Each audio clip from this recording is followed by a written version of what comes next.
I think we can probably start now with a few words of welcome from our chairman, Mr. George Gordon. Yeah, if you would, yes. Gentlemen, good afternoon. I won't take a long time. Just to thank all of you for coming here, fellow members of the American Club. You will see from the presentation the progress that the club has made and the difficult decisions that we have taken as a board in order to ensure that our financial strength remains as is and becomes better, and that we are able to serve our members to the best possible quality that you are used to. I think that you will see that all the lines of business that are related to the American Club, the mutual P&I, the fixed premium, and the American Hellenic Hull Insurance Company are striving to do their best and are ahead of the curve. And I certainly hope that all our fellow member ship owners will appreciate how and why the club is moving in the direction it is. Thank you very much. Joe, the floor is yours. Thank you very much indeed, George.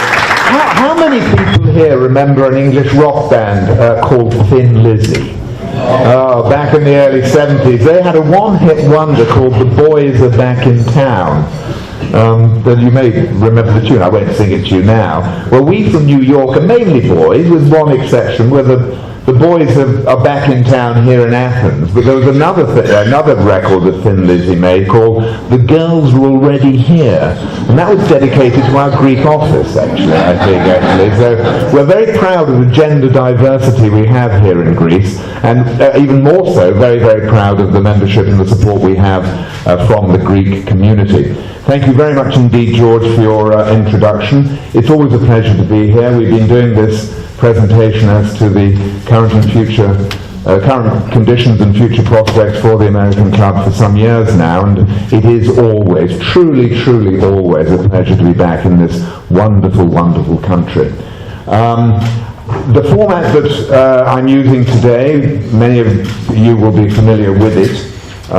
It's essentially the same in many respects, but it's obviously changed in certain key areas to give a better insight into the way ahead in certain areas, particularly in regard to the future free reserves and so on of the club as we project them to be. But anyway, beginning from the beginning, as we do in the ordinary way, this is a description basically of the current entry of the American P&I Club in terms of its management domicile. There in the pie chart you'll see that the largest part of our membership, these are figures weighted by reference to both premium and tonnage, where we take the average contribution of each sector of our business according to those two different criteria.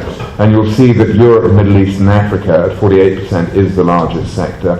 And of course the preponderant part of that business comes from the Eastern Mediterranean, and particularly here in Greece. It's a very, very important part of our business. Between North America and Asia, which have approximately equal contributions to the total business of the club. Is the main balance of the remainder of the club, with about 5% from the rest of the world, which comes mainly from South America, Australasia, and certain other areas. By reference to vessel type, again, we're fairly balanced between the different sectors of tonnage represented in the world fleet. 37% tanker and tanker type, 33% bulk carriers, 19% general cargo, container, passenger and ro-ro ships, and the remainder of 11% represented by tugs, barges and small craft. That is mainly from North America. We have a significant Jones Act, as it's called, US flag entry, and that's where that business typically resides. So that hasn't actually changed very much over recent years. The two largest sectors, tankers and bulkers, tend to vary somewhat from time to time in relation to their different proportions, but by and large that balance of tonnage has remained reasonably constant for several years now. I want to talk now about the development of retained claims, that is to say claims that are for the account of the club exclusively within the $10 million retention that each club that is part of the pooling agreement has for the payment of its own retained exposure, of its own net account claims. And I want to look back at where the position was as of October the 20th, 2018, that is to say just over a year ago, in relation to that metric. And this is the exposure that we had going back to 2014, as at the end of October, thereabouts last year, as a figure of dollars per tonne. And that's the blue line there. You can see that 2015 was an extraordinarily good year. In fact, that year ended up in very considerable surplus, as you'll see a bit later on too, in terms of its overall performance. It went up considerably in 2016. 2017 was a bit better. 2018 was performing very well at that stage, and of course 2019 hadn't happened yet. If you look at the position now in relation to the figures of as of October the 20th this year, they are somewhat different, of course. The figures for 2014 and 15 are largely the same. 2016's gone out, 2017's gone out a bit. 2018 inevitably has also increased in that dimension, because of course a year ago it was still a relatively immature year. And 2019, which isn't performing quite as well as 2018 did at the same stage of development, we had a bit of a spike over the last few months in terms of claims there, is not quite as good as the previous year was at the same stage, but is still largely within the budget that we allowed for the year as it was originally projected to develop. If you look at the pool claims figures, however, these do look significantly different over the past 12 months. And again, looking back on the position that obtained as of October the 20th, 2018, the blue line there, you'll see that there was a fairly modest development, varying obviously from year to year across that period of time.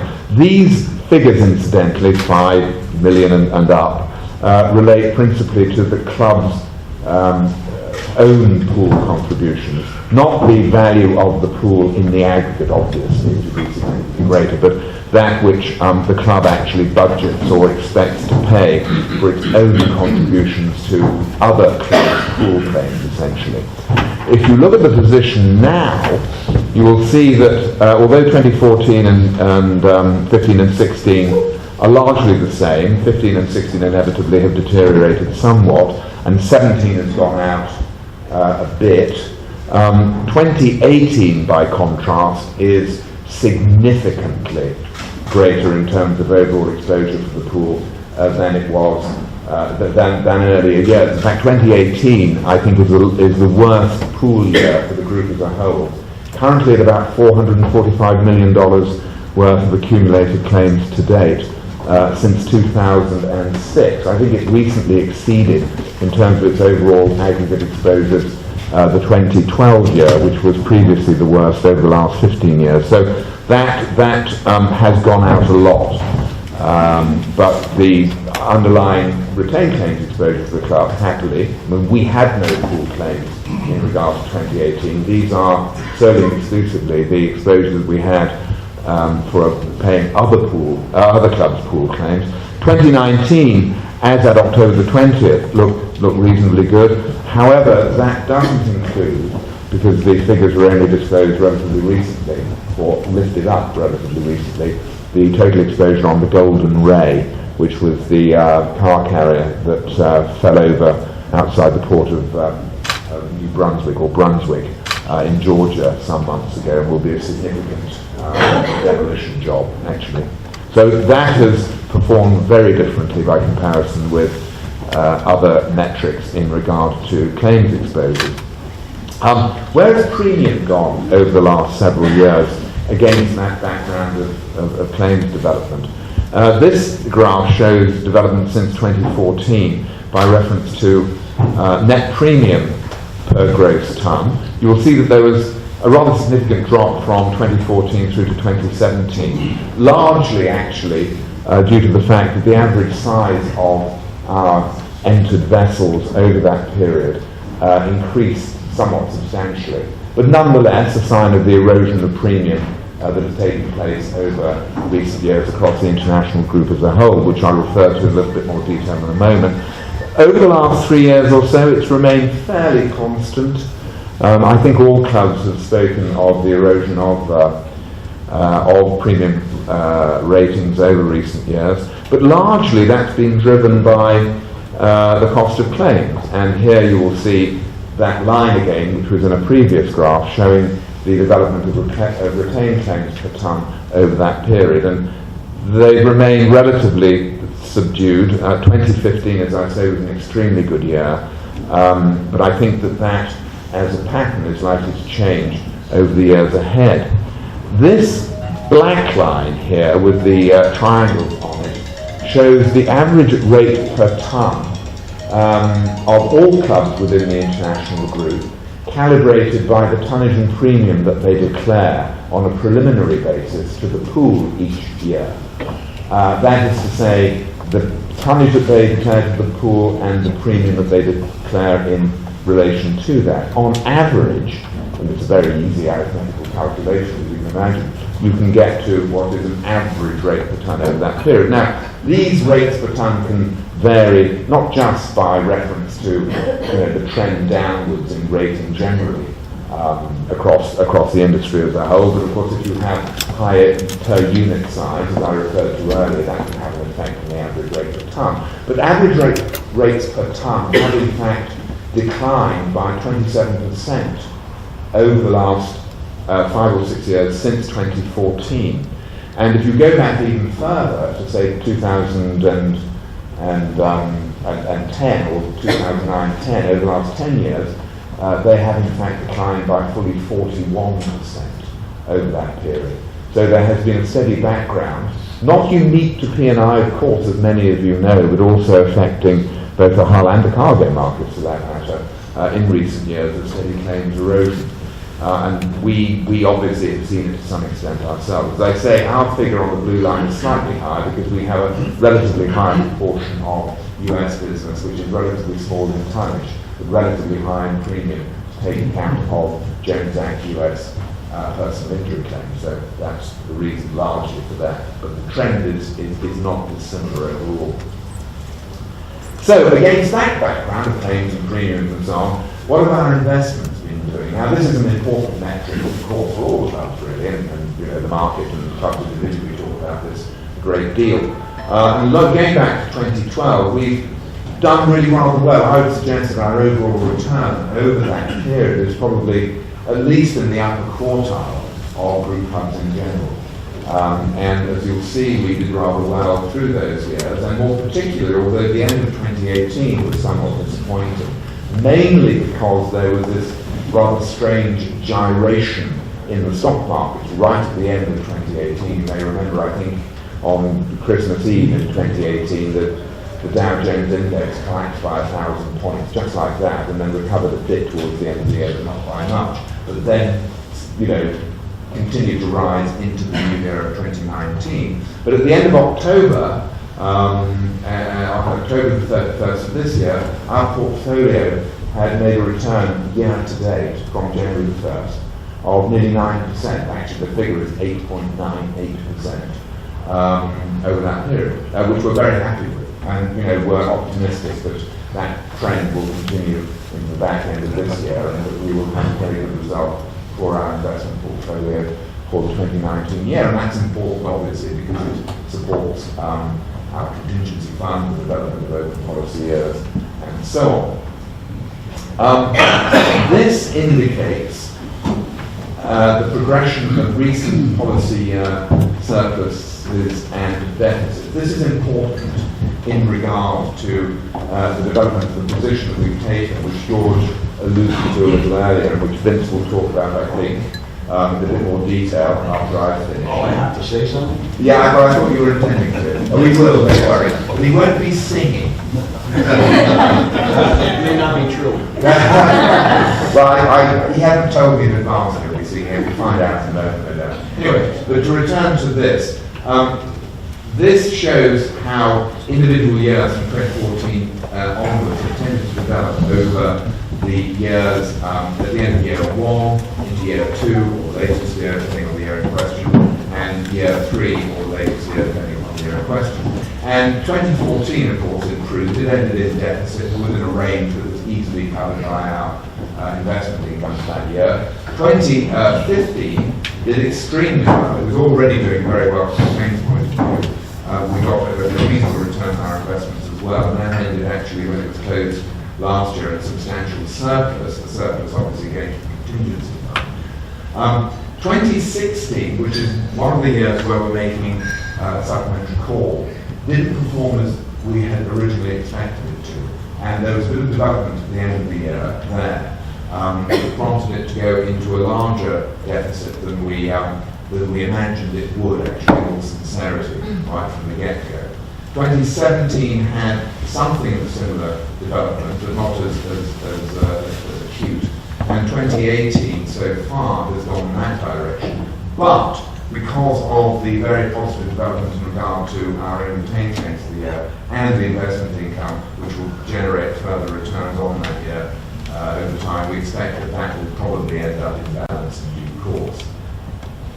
This has had an effect, of course, again, by reference to the progression of our contingency fund at year end, that's a financial year end, by reference to open year deficits that stand in relation to the contingency fund, and therefore the overall GAAP, GAAP, generally accepted accounting principles surplus that we exhibit at the end of each financial year in our annual report. The contingency fund is essentially the accumulation of surplus, the excess of assets over liabilities for closed years. And we have a policy of attributing all our realised and unrealised gains to the contingency fund, with the interest income of individual years being spread across 14 years prior to closure to subvent the results for those years on the claims and premium side.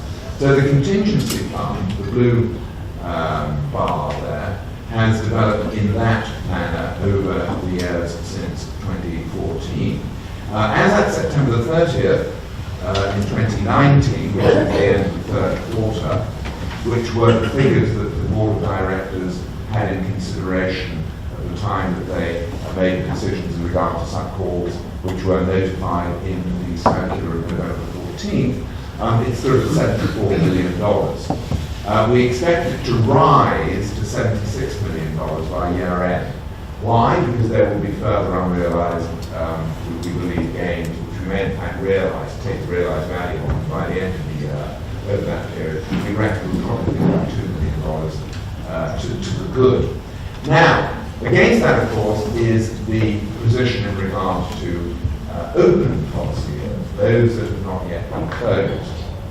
And that is how that particular metric has developed over time. So clearly, in 2013, there was, at the end of 2014, I should say, there was a significant deficit on those years that was subvented by the rather significant value of the contingency at that time. And you will see that those figures, the red part of the bar relative to the blue part, did vary quite a bit over that period of time, but nonetheless generally resulted in normalisation of the generally accepted surplus line, which I'll come on to in a second, at a level which was thoroughly sustainable. However, back at the end of September, there was clearly a deficit for the open years, approximately $36 billion there, that the board decided had to be dealt with in the context of supplementary clause for 2016 and 2017 in order to get that level of and statutory surplus for that matter normalised going forward. So, if you go to the final bar there, you will see that the minus 36 figure is turned into approximately minus 15 for the years then still open, which we believe is at a level that can be dealt with by the contingency fund and investment income that will accrue to those open years before they're closed in due course. 2016 has been closed. 2017 will be closed as soon as possible after the beginning of 2020. We'll probably take that decision in March of next year at the board meeting in that month. So that will normalise the position, which is then shown by the green line, of the year-end gap surplus rising substantially at that point by year-end to about 61 million. Because the gap surplus is effectively the difference between the top figure and the bottom figure. So if you deduct 15 from 76, clearly you have 61, and that's where we expect it to be. But that is the prospective thinking, if you will, that underpinned the views that we took at the last board meeting in relation to 2016 and 2017. So that will put us on a correct and sustainable basis for the next the period ahead. It's not particularly palatable. We recognise that. The board did, in making those not easy decisions, take the view that in doing this we had to get the underlying position of the club's underlying surplus corrected by year end, and that really drove the decision to do that.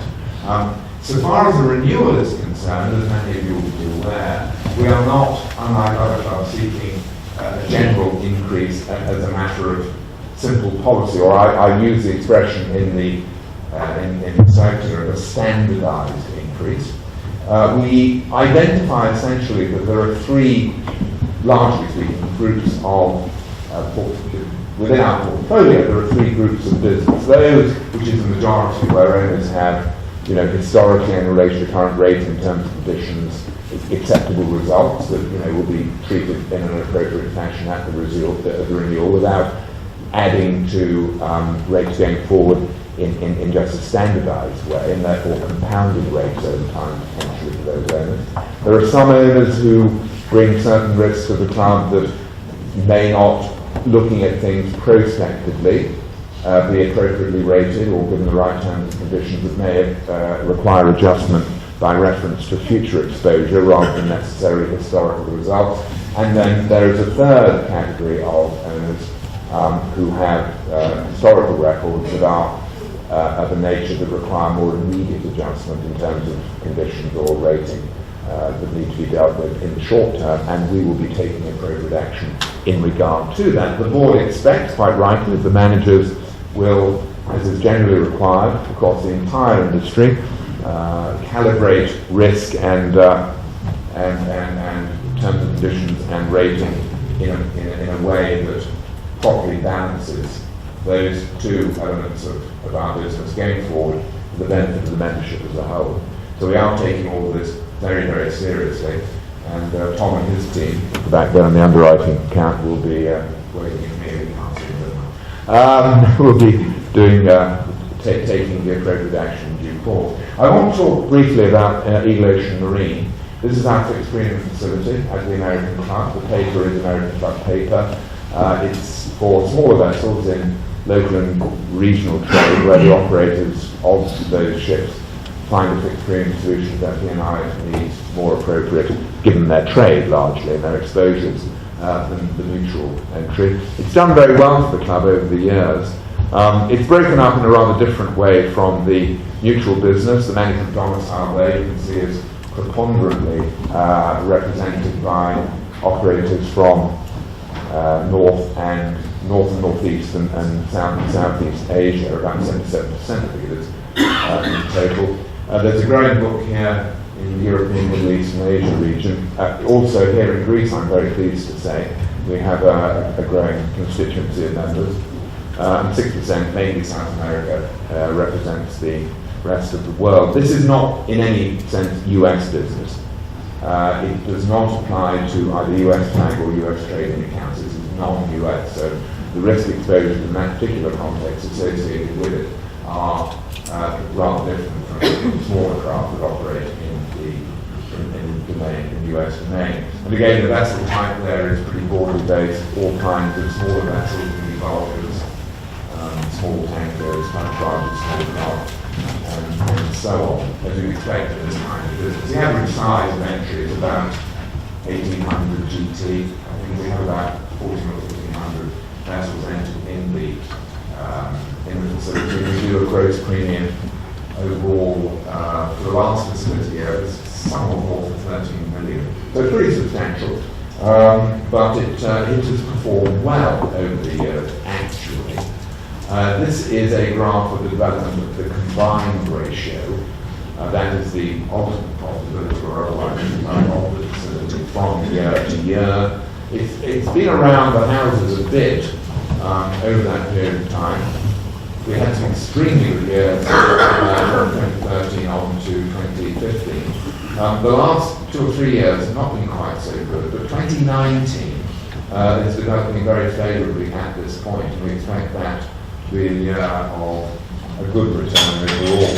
If you look at these figures, and at the moment the total combined ratio is at 83%, which connotes the 17% level of profitability, which of course, if you're running a fixed premium facility within a mutual context, you have to make it profitable, both for the club that takes the preponderance of the primary risk, and for your joint venturers, in our case, underwriters at Lloyd's, who expect also that it should be run on a profitable basis. I'm very pleased to say that it continues to run in profit. That's the key point. Not quite as good a profit as was the case 6 to 9 months ago, but we are very confident that it will return to greater profitability over the next 6 months towards the end of the current facility year. This is how it's gone in terms of cumulative claims and premium progression. That's the build-up of the premium since 2011, when it was originally incepted as an American club facility. Those aren't the figures per annum for each individual year. That's how it's cumulatively built up in terms of the overall net premium received by all the interest represented on the slip over the years, including the club. And that's how the claims have developed by comparison. And as you'll see, that even in 2018 it was running profitably. And as I say, we expect that 2019 will be ultimately a year of profit also.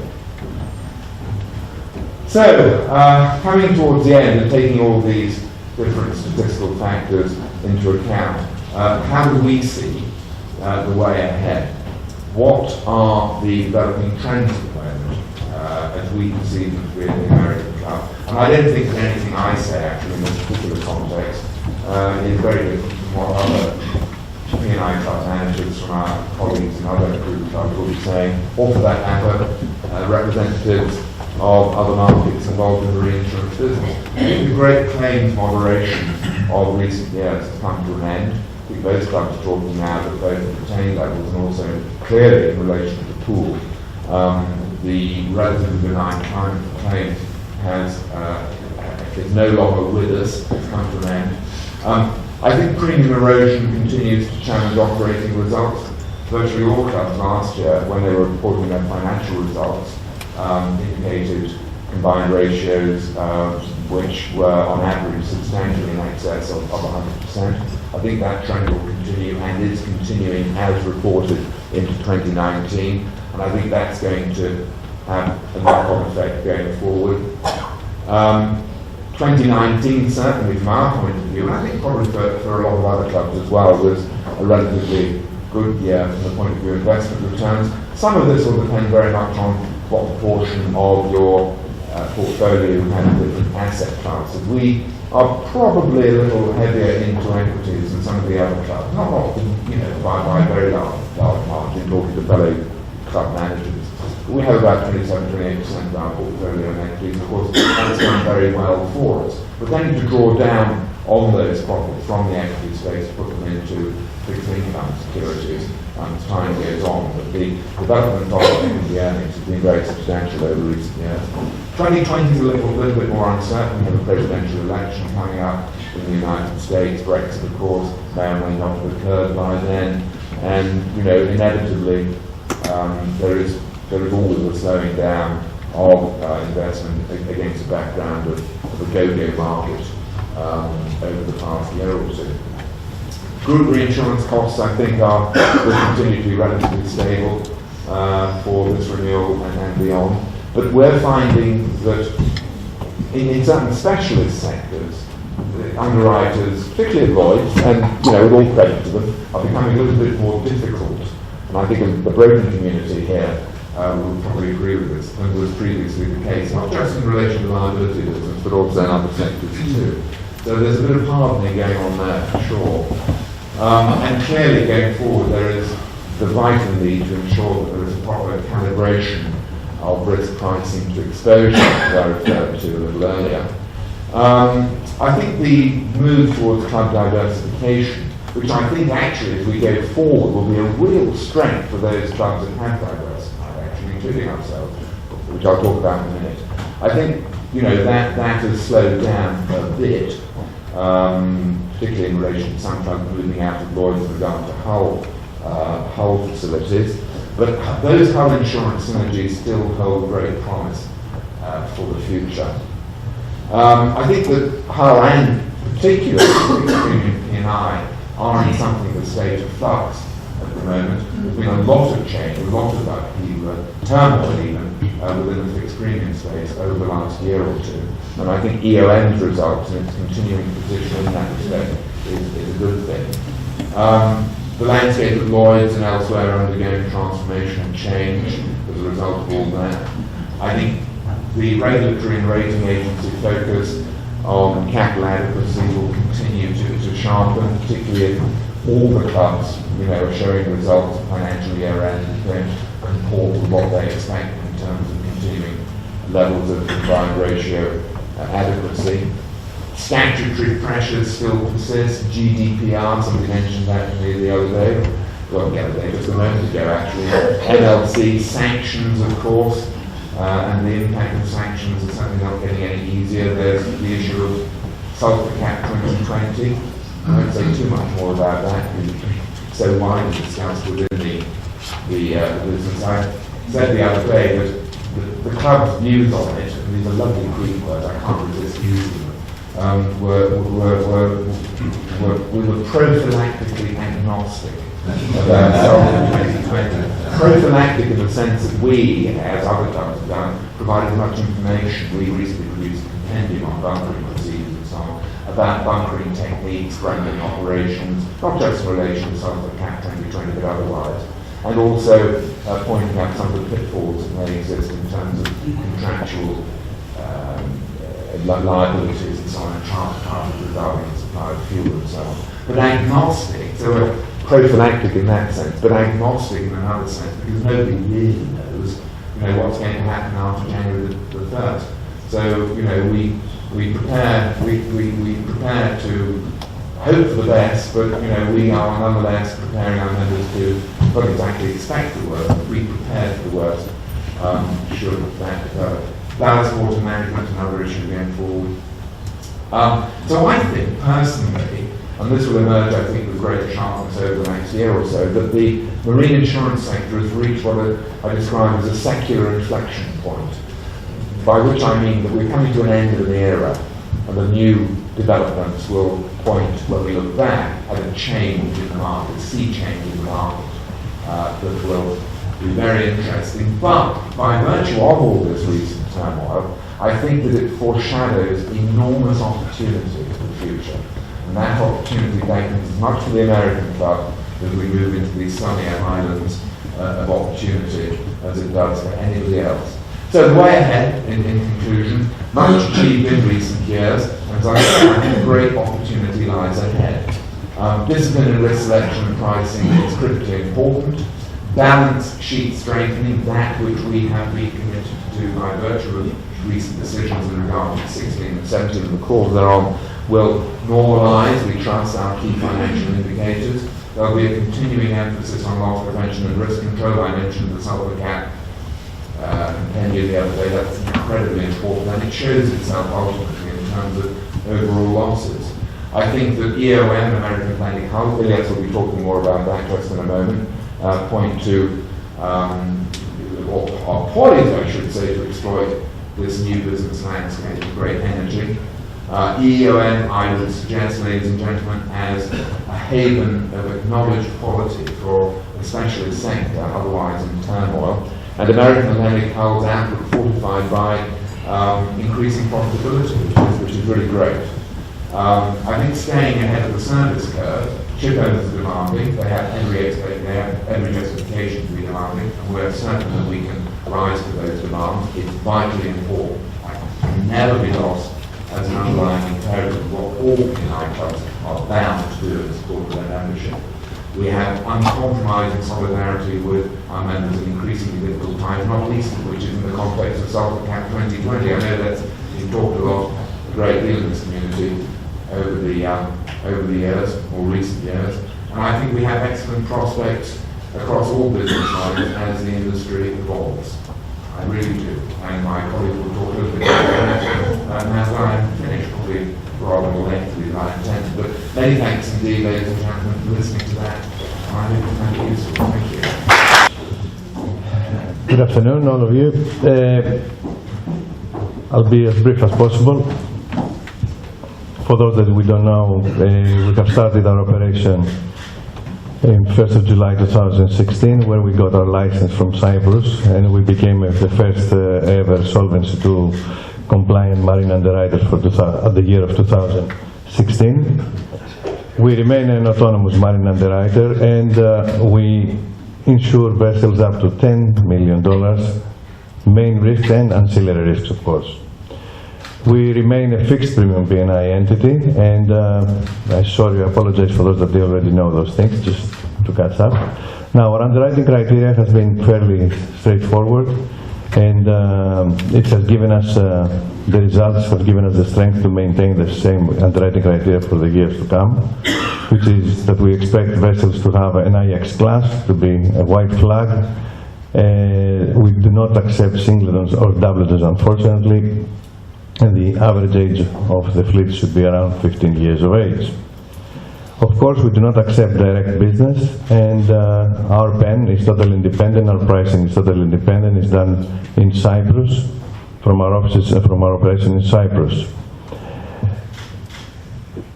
Turning now to the figures, from the day we started, our income has grown to almost $45 million. We currently insure 2,700 vessels, and which is spread over 200 managing companies, which give us an average of close to 13, 14 vessels per owner, per manager. The average line is close to 7%. For the year to come, we expect the line to drop. We'd love the line to drop close to 5%. The whole idea is that, as you will see from the income bars, you will notice from the income bars here that we have reached our limit as far as our capacity is concerned for the year 2019. Renewal rates as they stand is at 15%, and the premiums have in cash rises is close to 13%. Our loss ratio, of course, is fairly good. We've been outperforming the market for the last 20 odd years. We are outperforming again the market. This suggests that, as you will see from there, is that we tend to decline a fair amount of business, unfortunately. The reason being that the rates have gone up, and the lines need to drop in order for us to accommodate as many risks as possible. Therefore, for the year 2019, we expect an acceptance ratio of new businesses close to 15% at least. These numbers, of course, are based on this distribution of clients. The clients, of course, is close to 50% are Greek-owned, but the warning sign for the Greek market is that, despite the fact that the Greeks produce, they are basically Greek business, they are third in their production in our book, and UK brokers are first. This is a warning sign for the Greek brokers, in a sense that the brokers either from UK or from Germany are having a bigger share, they are increasing their share in the Greek market. All this growth has resulted to these results, which is a 92% increase from last year. Our operating expense has already dropped close to 30%, and our underwriting profit shapes up to close to 20%. This of course suggests that the company is returning to very speedily to profitability, having of course absorbed the startup costs and all the related costs for us in order for us to get our license, and of course that has absorbed also the low circle of premium that we have been experiencing in 2016, 17 and also 2018. This suggests now that the finances of the company is extremely robust. We have 3.6 times more than our liabilities. Our assets are 3.6 times more than our actual liabilities, which suggests that the company is even more stronger, and we expect that in the next year to come, the company will perform even better in the sense of our solvency capital requirement. In 2020, we anticipate a solvency capital requirement close to 140. In 2021, close to 170. For the year to come, of course, we expect rises to continue. We don't expect, you have to prepare that we think that still the rates are not sustainable. I think that risks are underpriced, and we would be aiming for further increases in the future.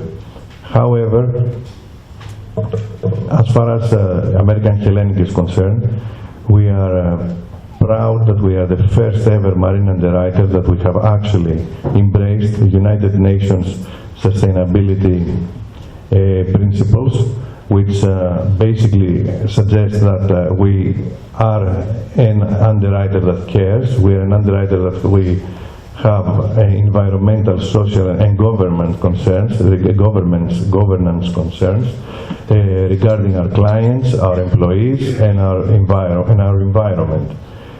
We are the first marine underwriter that we have signed also the Memorandum of Understanding with the World Maritime University, and we will be offering the next year postgraduate diploma as far as marine insurance is concerned, continuous professional development courses and joint events with the World Maritime University. And during Posidonia this year, we will be having an event co-hosted by UN and the IUMI in order to promote the sustainability in marine insurance. As you will see, these are the principles that we are already endorsing as a company, and we expect more underwriters to follow. I think that's it. Thank you very much for your attention. So can we have lights? I could have worn a black and white suit, and if I have not, I'm not going to be seeing color. Can we get some lights on? Because it's too dark in here. Thank you very much. Thank you. Well, Joe had commented, and he was pretty comprehensive on his report, and I just have a few things to say about it. The first analogy I have is everyone is familiar with the Harry Potter series. I don't purport to be a literary genius, so in a quick moment, this is my best analogy. There was a figure there that he who cannot be mentioned. Well, a sub-call is that cannot be mentioned. But it is the underpinning of the entire international group. Collectively, we cannot fail. Essentially, we cannot fail. Everyone's policy will always be paid. You cannot go insolvent unless there's something very extreme that affects the entire integrity of the international group, which there isn't. So that's a layer of comfort in that respect. Joe had mentioned the combined, the contingency fund and how that accumulates. It accumulates through surpluses that are closed out from open years when they're closed 3 years later. If they have a surplus, it goes into the contingency fund. Certain investment income goes into the contingency fund, like capital gains, realized gains and losses, and unrealized gains and losses. Interest and dividend income from the portfolio gets allocated, however, to the open policy year. So every policy year gets in our case, about $4 billion, $5 billion worth of investment income per year. It's like a coupon rate. We don't burden any of the open years with a temporary unrealized loss if the market goes south at the end of the year, only to recover at the beginning of the next year. It is unfair to assign any of that temporary loss to a policy year that you're going to close out or possibly have to assess. So that's the mechanism. The contingency fund increased from 2017 to 2019 by about $15 million.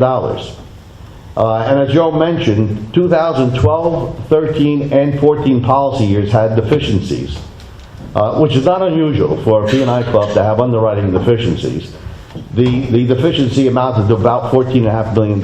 That was absorbed by the 2015 policy year, not entirely.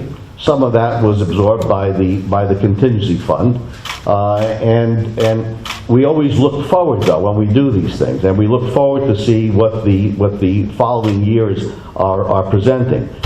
In the past, previous 6 years leading up to 2016, we had favorable development. Every year that started off as of December 31st of that year, the surplus position or deficiency position improved. That changed starting around 2016 and more likely in 2017. 2016 was one of those years that was an unlucky year where we had a couple of pool claims. Had it not been for the pool claims, that year would have been at least break even. But this is insurance, things happen, and we have a reinsurance programs in place. We didn't have as robust a reinsurance in place for the 2016 year as we do for 2017 and forward. So that's why 2017, as Joe had mentioned, and you can see that plateauing. It deteriorated, but it stopped. Most of our claims come in within the $500,000 band, and we have a reinsurance program that covers that $500,000 band with an AAD. Once you hit the AAD, reinsurance takes over. So we do have better protections going forward than we did in that particular year. That's why we had to make the decision. The decision is made with the board of directors. I think the American Club has the best board of director relationship than any other club. The managers recommend and the board approves and the strategy that managers recommend. And together we work, and we have worked like this for decades. One of the board members mentioned when we were discussing this, he says, you know, the holes in the roof have to be repaired. This is our house. We repair the holes in the roof. After we do that, we're not looking to leave, we're looking to stay. We just fixed the house. That's the kind of loyalty that this American club has. And we've been hearing that in London, and we've heard it here. It's critical that you have a true owner's mutual that respects the mutuality and respects each other within that mutuality. So we feel lucky to have such an intelligent and cooperative board of directors, who, by the way, represent probably 45% of the club's tonnage and premium. So it's critical. In terms of combined ratios, and you hear about combined ratios, well, the average approximates about 110%. If you look over a period of time within the international group, I'm not talking about just the American Club. American Club had less than 100% in some years, greater than 100%, but if you use 110%, picture 110% combined ratio. That means you're riding on a 10% deficit. You can't do that for long. Even if you have the help of an average 5% return on investments per year, you're looking at a 5% exposure. Now, if you look at that on $100 million worth of premium, you're looking at $10 million worth of loss each year, helped by investment income when it's there, when the returns are there, of approximately, say, 5%. So you have a $5 million hole. Well, we work with those $5 million deficiencies. We utilize the contingency fund. The contingency fund has to maintain its integrity to support the club, to support S&P ratings, to support the regulatory ratings. We're not subject to Solvency II, but we're subject to risk-based capital, which is the precursor to Solvency II. It has similar features, not the same, but similar features in measuring adequate capital requirement. In the United States, it's called company action level, CAL, company action level. As long as you're above the company action level statutory surplus, which is measured a little bit differently than GAAP, as long as you're above that company action level, regulators leave you alone. And that's based on industry standards. It's like a flag system where if something is going below that company action level, it just means that the regulator expects you to address it. And advise them, what are you doing to address it, because it's going below that level. The American Club has never gone below that level in recent history. That isn't the reason why we levied this supplementary call. But it was eroding the excess. We had a very good excess above the company action level. We take initiative for our own fiscal responsibility. We don't wait for a regulator to come along and say, you need to levy a sub-call. No, we decide when a sub-call is necessary. We decide the timing. The timing is never good. Nobody wants to pay extra money. We know that. And we know the brokers have a hard time with that. Members have a hard time with it. But the membership has been helped out as much as we can for a decade. It's been a lousy freight market. It's changing. I don't know how much it's changing. But there's a lot of regulatory implications being thrown on top of what a ship owner has to do, and what he has to worry about, what he has to spend his money on. So we recognize that, and the American Club will always work with the membership. Again, it's an owner's mutual, and we try our best not to levy any sub-calls, utilize the contingency fund whenever that is possible, and it will be done that way again. So looking forward, as Joe had said, this was the most prudent tactic to take. And we have 3 different silos of increases instead of saying a general increase, because that burdens the membership that has a good record. Why compound their record, their rates, when we announce a general increase, which everyone is supposed to be paying, or you're supposed to put it across the board? That compounds the rate for those good performing members. So this is more fair. That's what was identified and agreed by the board of directors, who represent you, the ownership, that this was the best way to do it, the fairest way, the most equitable way to do it. And that's what we had done. So look, a major part of an international group P&I club, of any club, is its personnel, its ability to deliver a product, its service to you. That differentiates us from other clubs. We are proud of the personnel that we have working for the American Club. The management has grown substantially, and Dorothea is going to present that, and you will see visually how much we have grown with talented people equal to, if not better, than every other club. Now, we don't brag, but we certainly can brag about our personnel. And we're happy to have them here. We're happy to represent you. We cherish your business, and we hope that we have a much longer-term relationship going forward. With that, I'll turn this over to Dorothea, who will make the presentation on our personnel. Thank you for that, Vince. Good afternoon, everybody. It's a real pleasure to be back here in Greece again for me, which is my real home. Let's go with this. Okay. So as Vince mentioned earlier, the real backbone of everything we do has to do with the people. So I just wanted to sort of give everybody an update. I know that most of the faces are familiar. There are a few new faces, and it's just my favorite thing to talk about. So here we have the American Club Board of Directors. There are 20 board members. They represent every single sector of shipping, and they also represent every single shipping hub.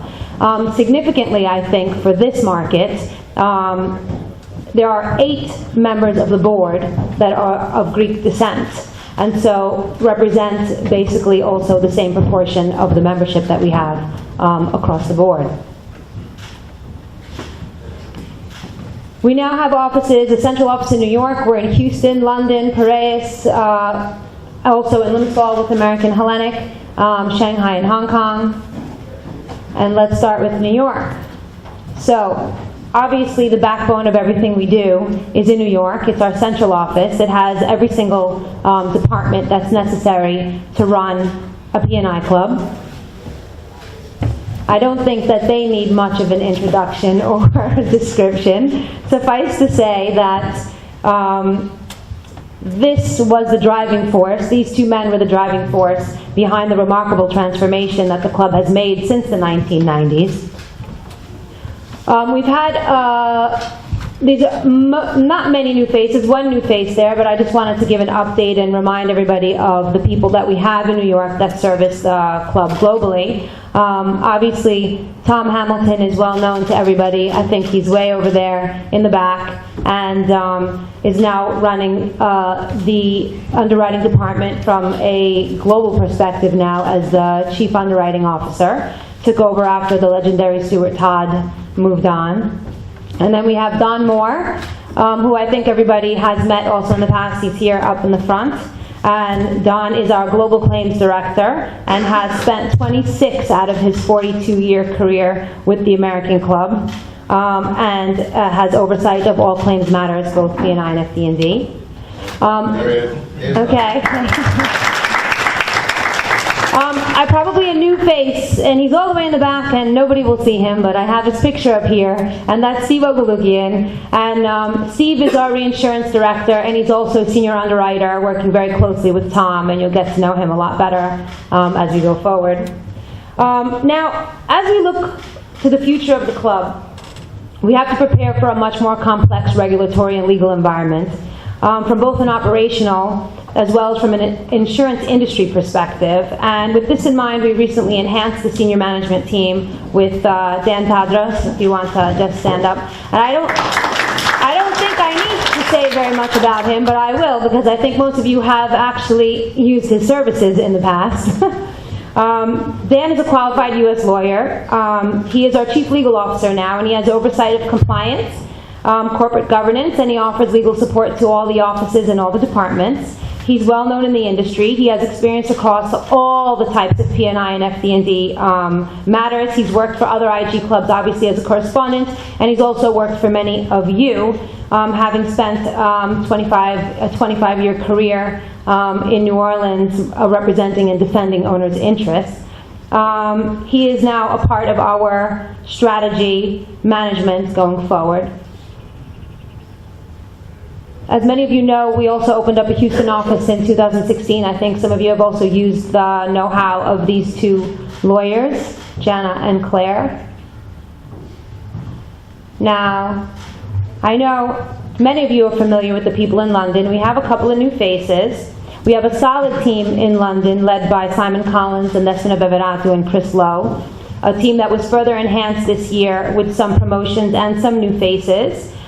With no disruption to service or business relationships, which have only grown since the changes were implemented. And I think that's a testament to our flexibility and adaptability of our operational structure.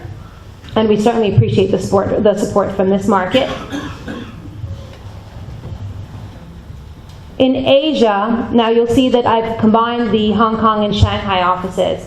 In Asia, we've merged our management strategy and our manpower, concentrating the management from an operational perspective in Hong Kong, with the claim service still remaining in Shanghai, although now we also have claim service in Hong Kong. It's grown with 2 new additions from the broking community in order to expand the network and reach across the region as a whole. And of course, we get to the most important office, the Pyrates Office. What can I say about this office? In 2005, as many of you remember, we started with 5 people. I was one of them, thankfully, and I'm very appreciative of the opportunity to have been a part of this team.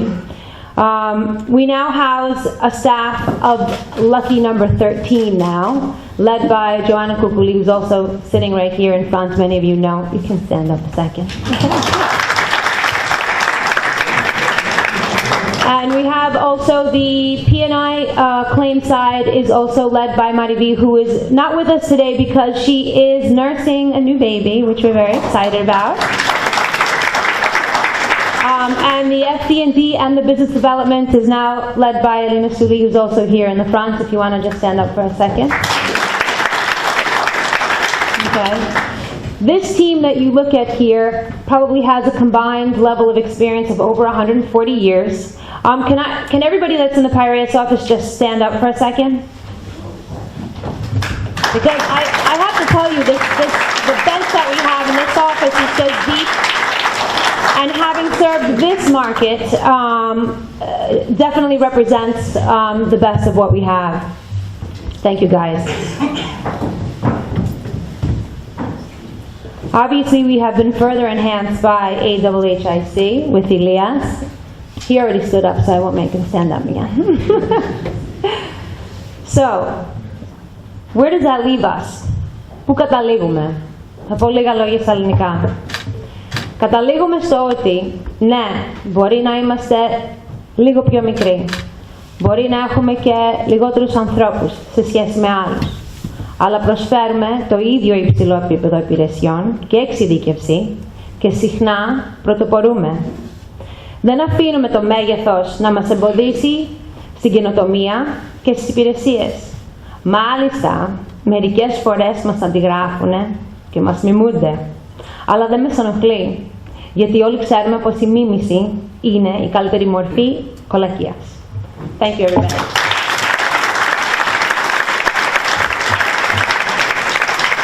I think Vince wanted to do something else. By unpopular demand, I'm going to sing a couple of songs. Now, the first one is about gloomy times, and you know, we all need to smile whenever we can smile. And this is a popular song, I guess, within some of our ranks here. So, but I want you to join in. So I'm gonna give you a signal when I want you to just follow the line that I just sang. I'll go through one verse. Second verse is all yours. It's called "When You're Smiling." And there's no music, so again, a cappella. No, hum along. All right, it goes. When you're smiling, when you're smiling, the whole world, it smiles with you. When you're laughing, oh, when you're laughing, the sun ain't shining through right now. And when you're crying, you bring on that rain, so stop your sighing, be happy again, keep on smiling, 'cause when you're smiling, the whole world smiles with you. Now here's where you come in. Follow me. When you're smiling, when you're smiling, the whole world smiles with you. And when you're laughing, when you're laughing, the sun comes shining through. And when you're crying, you bring down that rain, so stop your sighing. Keep happy again, keep on smiling, 'cause when you're smiling, the whole world smiles with you. Very good, very good. Now the last one, of course, it's Christmas, and you should all know this. I think there's only 2 verses. Well, that's all I remember, and anyway. White Christmas.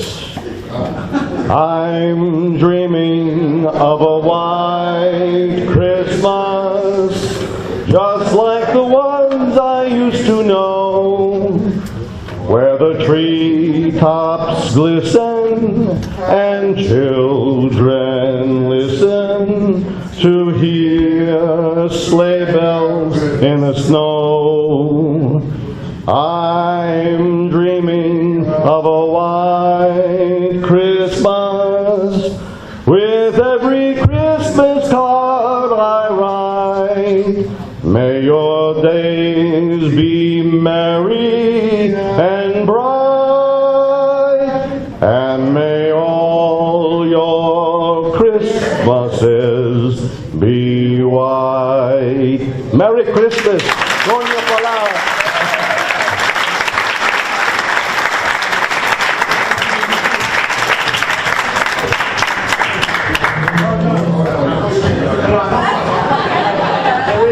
We're having a raffle at the American Club at Christmas. First prize, one song by Vince Lorena. Second prize, 2 songs by and so on. No, that was lovely. Very good. Well, thank you, ladies and gentlemen, very much indeed. You know, the bar and the opportunity to eat are now open. Excellent. Thank you. Thank you for listening.